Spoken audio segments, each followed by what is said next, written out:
Hello everyone, welcome to my channel. तो आज हम करने जा रहे हैं difference between ionic bond and covalent bond. देखिए, इनकी डेफिनेशन सबको पता होती है, लेकिन आज हम इनको एक स्टोरी की तरह समझेंगे कि क्या डिफरेंस होता है, मेन क्या डिफरेंस होता है आयनिक बॉन्ड और कोवेलेंट बॉन्ड में। देखिए यहाँ पे आयनिक बॉन्ड क्या होता है। Ionic bond is formed by complete transfer of electron. हमें पता है आयनिक बॉन्ड में क्या होता है, इलेक्ट्रॉन कंप्लीट ट्रांसफर होंगे और कोवेलेंट में शेयर होंगे। लेकिन इसको हम कैसे अंडरस्टैंड करें इस चीज को। जैसे यहाँ पे देखिए, जब भी आयनिक बॉन्ड फॉर्म होगा ना, वहां पे एक रिच होएगा और एक पुअर होएगा। कैसे कि एक के पास मतलब इलेक्ट्रॉन एक्स्ट्रा होंगे और एक को क्या होगी, नीड होगी इलेक्ट्रॉन की। जैसे यहाँ पे हम Na और Cl का एग्जांपल ले लेते हैं। जैसे Na के पास टोटल मतलब इसका एटॉमिक नंबर 11 होता है, तो इसके पास 11 इलेक्ट्रॉन हमें फिल करने थे शेल्स में। तो के एल एम में इस तरह से इलेक्ट्रॉन को हमने फिल कर दिया। ठीक है, तो अब यहाँ देखिए टू शेल तो इसके फुल फिल्ड है, लेकिन एक जो एम शेल है इसमें 1 इलेक्ट्रॉन है। तो अगर ये स्टेबल होना चाहे तो ये क्या करेगा, 1 इलेक्ट्रॉन लॉस करना चाहेगा। तो इसका मतलब ये क्या चाहता है कि एक इलेक्ट्रॉन लॉस हो जाए। ठीक है, इसका मतलब ये रिच है, इलेक्ट्रॉन रिच है ये। अब दूसरा आ जाता है Cl। इसका 17 एटॉमिक नंबर होता है। इसके इसमें इन दोनों में तो उतने ही इलेक्ट्रॉन है, फुल फील्ड है, लेकिन एम में देखिए 7 इलेक्ट्रॉन है। तो ऐसा तो नहीं है कि जैसे ये 1 लॉस कर रहा था कि ये 7 लॉस करेगा। इसके लिए इजी क्या रहेगा कि ये 1 इलेक्ट्रॉन गेन कर ले, क्योंकि अगर इनमें 8 इलेक्ट्रॉन हो गया तो ये दोनों स्टेबल हो जाएंगे। तो सोडियम के लिए एक इलेक्ट्रॉन को लॉस करना ज्यादा इजी रहेगा और क्लोरीन के लिए एक इलेक्ट्रॉन को गेन करना ज्यादा इजी रहेगा।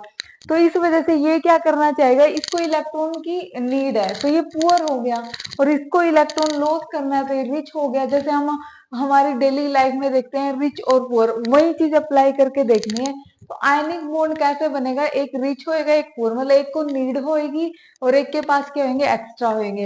तो सोडियम ये दो और दोनों क्या करेंगे, गेन और लॉस करने के बाद दोनों स्टेबल हो जाएंगे, तब वो बॉन्ड फॉर्म होएगा। जैसे Na क्या करेगा, अपना एक इलेक्ट्रॉन क्या है Cl को ट्रांसफर कर देगा और Na और Cl बन जाएगा। और इस पे अभी भी जैसे हम इनको लोन पेयर को शो नहीं करते हैं, जैसे 2 इलेक्ट्रॉन को क्या बोलते हैं, लोन पेयर।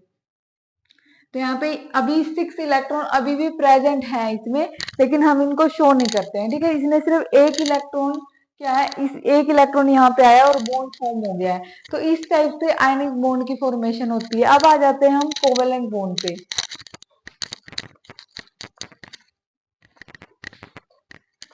हाँ जी, देखिए कोवेलेंट बॉन्ड क्या होता है। Covalent bond is formed by sharing of electron.